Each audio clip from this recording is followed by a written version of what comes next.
नमस्कार विद्यार्थी मित्रांनो, स्वागत आहे तुमचं आपलं चॅनल MPSC गर्लवरती. मित्रांनो, तुम्ही देखील DYSP या पदाकरिता अभ्यास करत असाल किंवा काहींनी पूर्वपरीक्षा ही पास केली असेल, काही मेन्समध्ये पास असतील आणि त्यांना प्रत्येकाला जाणून घेण्याची इच्छा असते की नक्की DYSP या पदाची ट्रेनिंग कशा प्रकारे होते, किती वर्षाची असते, काय काय त्या ठिकाणी आपल्याला शिकवतात. भरपूर उत्सुकता आपल्या मनात असते. आपण जर सुरुवात देखील केलेली असेल, आपली ड्रीम पोस्ट जर DYSP असेल किंवा नुकतीच आपण सुरुवात केलेली आहे आणि आपले आता ठरवलेलं आहे की DYSP व्हायचं आहे, पण त्या अगोदर नक्की ट्रेनिंग वगैरे कशी होती हे जाणून घेण्याची सर्वांची खूप इच्छा असते. तर मित्रांनो, मी तुम्हाला सविस्तररित्या सर्व माहिती देणार आहे.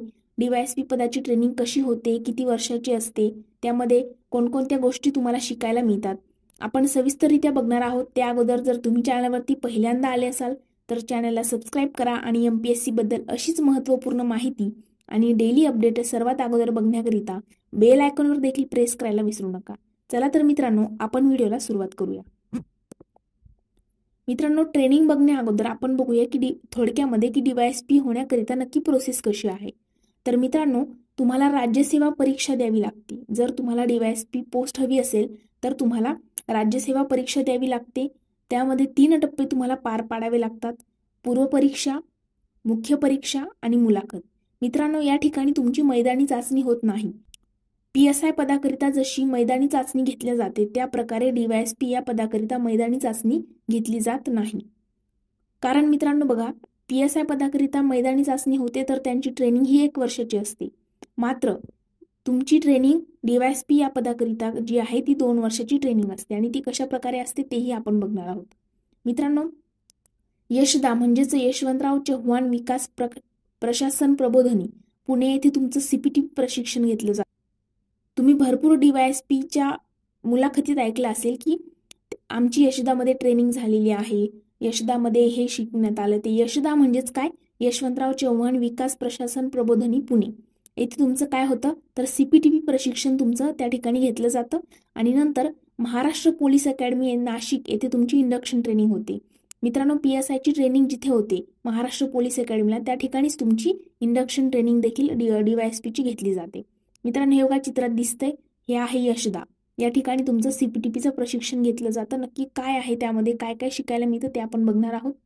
तर मित्रांनो, हा कार्यक्रम 2 वर्षाचा असतो. बघा, 2 वर्षाची ट्रेनिंग असते. त्यात फाउंडेशन टप्पा असतो, तांत्रिक शिक्षण असतं, त्यानंतर गाव व आदिवासी भागांना भेट देणं असतं, न्यायपालिका, कायदेमंडळ, शस्त्र प्रशिक्षण तुम्हाला दिलं जातं, सैनिकी छावणी या सर्वांना भेट देऊन त्यांच्या कार्याचा प्रत्यक्ष परिचय करून घेतला जातो. मित्रांनो, तुम्हाला यशदामध्ये सर्व काही प्रॅक्टिकली त्या ठिकाणी शिकवलं जातं. तुम्हाला सैनिकी छावणी असतील, त्यानंतर कायदेमंडळ असेल, या ठिकाणी स्वतः तुम्हाला भेट द्यावी लागते. सर्वांना भेट देऊन त्यांचा कार्यांचा जो प्रत्यक्ष परिचय आहे तो तुम्हाला दिला जातो. त्यानंतर विविध जिल्ह्यातही प्रशिक्षण दिले जाते. तुम्हाला महाराष्ट्रातील विविध जिल्ह्यामध्ये देखील घेऊन जातात. त्यानंतर पाचगणी येथे असलेल्या खास केंद्रात सरकारी सेवेत आवश्यक असलेली नैतिकता, मूल्यव्यवस्था यांचे महत्त्व बिंबवले जाते. म्हणजे तुम्हाला सरकारी सेवा करताना, म्हणजे जेव्हा तुम्ही नियुक्ती तुमची एखाद्या जिल्ह्यामध्ये होईल त्या ठिकाणी तुम्हाला कोणकोणत्या गोष्टी टाळायच्या आहेत, कोणत्या गोष्टी करायच्या आहेत, या ठिकाणी अशा प्रकारे तुम्हाला प्रशिक्षण दिलं जातं. मित्रांनो, केंद्रीय सेवेतील जे पद आहेत, आता सपोज तुम्ही जर जिल्हाधिकारी पदाकरिता सिलेक्ट झाले, IAS तुम्हाला व्हायचं आहे, तर तुम्हाला भारताचं दर्शन तुम्हाला घडवलं जातं. भारतामध्ये कुठे काय होतं हे सर्व काही तुम्हाला प्रॅक्टिकली दाखवलं जातं. तर तुम्हाला DYSP या पदाकरिता काय होतं, राज्यसेवा अधिकाऱ्यांना महाराष्ट्राचं दर्शन घडवलं जातं. महाराष्ट्रामधील जिल्ह्यामध्ये तुम्हाला छावणीत वगैरे, न्यायालयात, अशा प्रत्येक ठिकाणाचा परिचय तुम्हाला दिला जातो.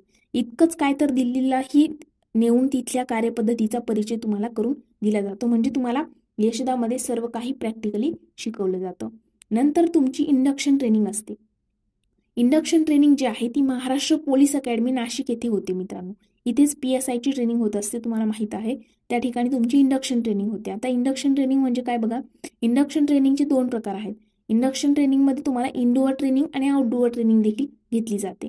इनडोअर ट्रेनिंगमध्ये तुम्हाला IPC ऍक्ट आहे, महाराष्ट्र पोलीस ऍक्ट आहे, evidence act, constitution and human rights आहे, फॉरेन्सिक सायन्स, क्राईम इन्व्हेस्टिगेशन कसं करायचं, ह्युमन बिहेवियर आणि नंतर आहे मॅनेजमेंट. या प्रकारे तुम्हाला इनडोअर ट्रेनिंगमध्ये हे जे आहे IPC ॲक्ट वगैरे असेल, म्हणजे सर्व ॲक्ट वगैरे त्या ठिकाणी शिकवलं जातं. सायबर क्राईम इन्व्हेस्टिगेशन कसं करायचं, फॉरेन्सिक सायन्स आहे, हे सर्व इनडोअर ट्रेनिंगमध्ये. तर मित्रांनो, आउटडोअर ट्रेनिंगमध्ये तुम्हाला वेपन ट्रेनिंग घेतली जाते. तुम्हाला शस्त्र जे आहे ते कसं चालवायचं वगैरे या ठिकाणी शिकवलं जातं. एक्सप्लोजिव्ह आहे, ड्रायव्हिंग आहे, स्विमिंग तुम्हाला त्या ठिकाणी शिकवली जाते. स्विमिंग देखील तुमची घेतली जाते.